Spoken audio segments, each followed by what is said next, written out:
Welcome to this video on biomolecules. In this video, we will study the structure of proteins, all about enzymes, some chemical reactions, and cofactors. Let's study the structure of proteins.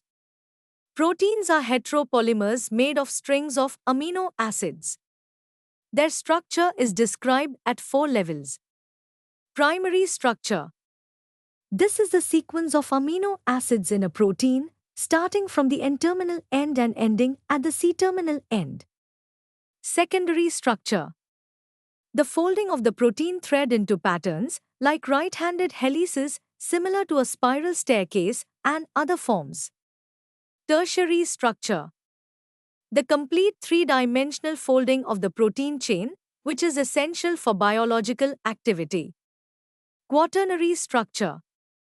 The arrangement of multiple folded polypeptides or subunits in relation to each other, forming the complete protein structure.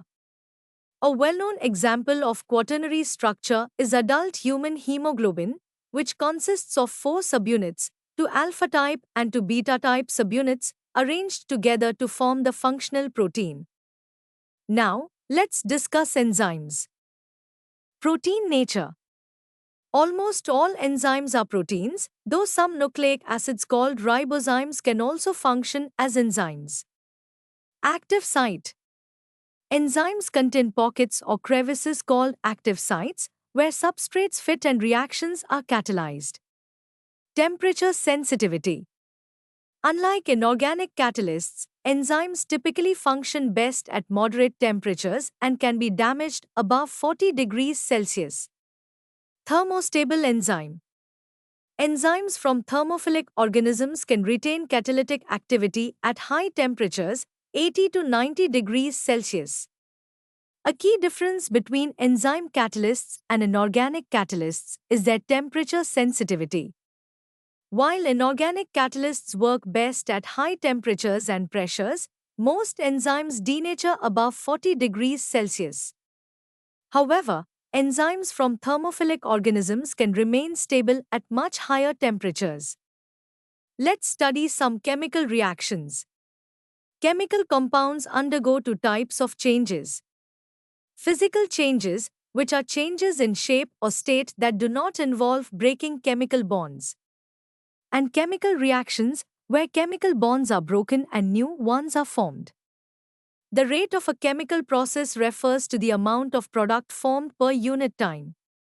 For example, barium hydroxide reacts with sulfuric acid to form barium sulfate and water.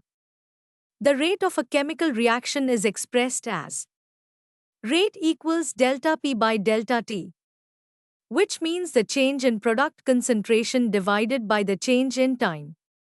Temperature significantly affects reaction rates. A general rule is that for every 10 degrees Celsius change, the reaction rate doubles or halves. Catalyzed reactions happen much faster than uncatalyzed ones, especially when enzymes are involved. Here's an important biological example. Carbon dioxide plus water, in the presence of the enzyme carbonic anhydrase, forms carbonic acid. Without the enzyme, this reaction is slow. But with carbonic anhydrase, it happens at a rate of about 6 lakh molecules per second.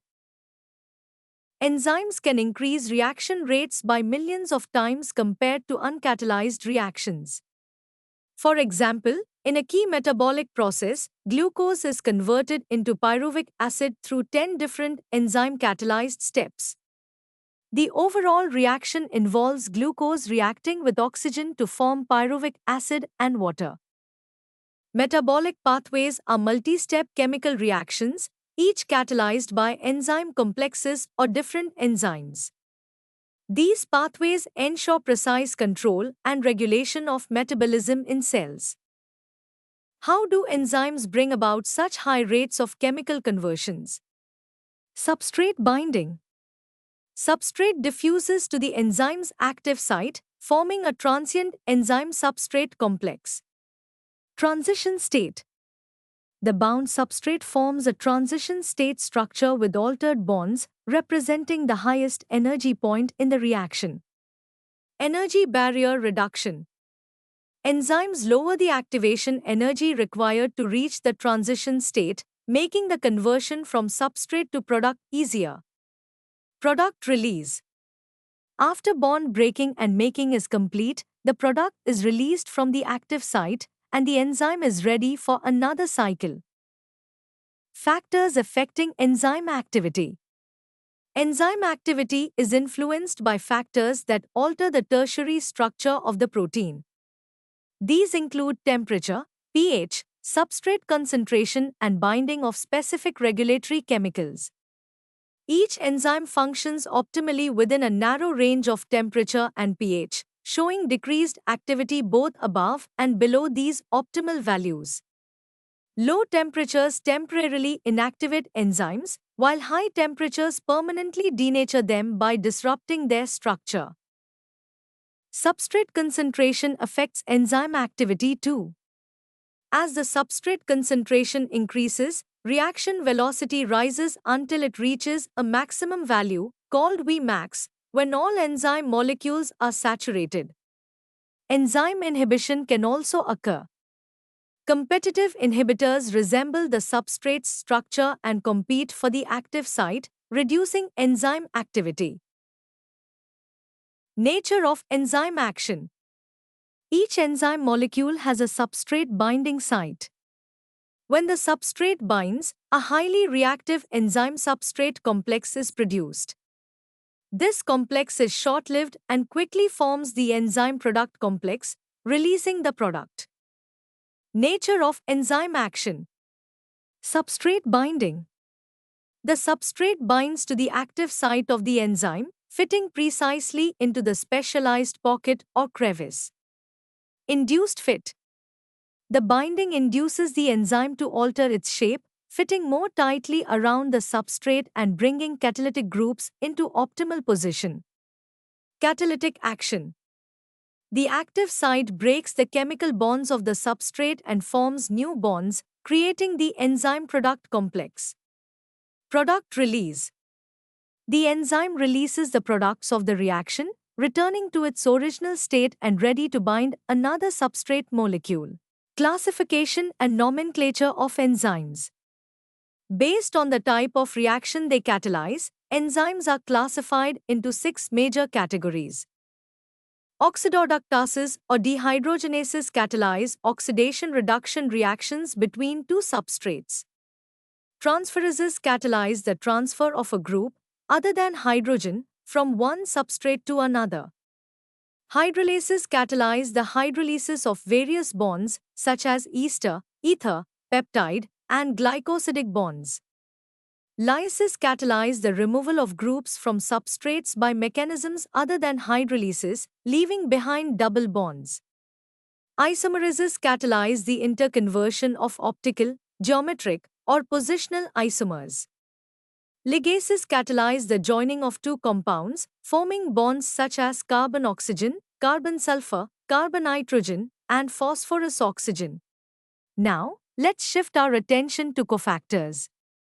Although enzymes are primarily polypeptide chains, many require non-protein components called cofactors to become catalytically active. The protein portion alone is called the apenzyme. Together with its cofactor, it forms the complete functional enzyme. Prosthetic groups. Organic compounds tightly bound to the apenzyme, forming part of the active site. For example, Heymann peroxidase and catalase enzymes that break down hydrogen peroxide. Coenzyme. Organic compounds with transient association to the apenzyme during catalysis. Many contain vitamins as essential components, such as nicotinamide adenine dinucleotide and NADP containing niacin. Metal ions. Many enzymes require metal ions that form coordination bonds with side chains at the active site and with the substrate. For example, zinc in the proteolytic enzyme carboxypeptidase. We hope that you have understood the topic. You can now study chapter notes, watch video lectures and solve MCQ tests of this chapter on EduRev to ensure you score well in your exams. And that's not all. You also get amazing courses for maths, science, English, Hindi, and much more for NEET. Thank you.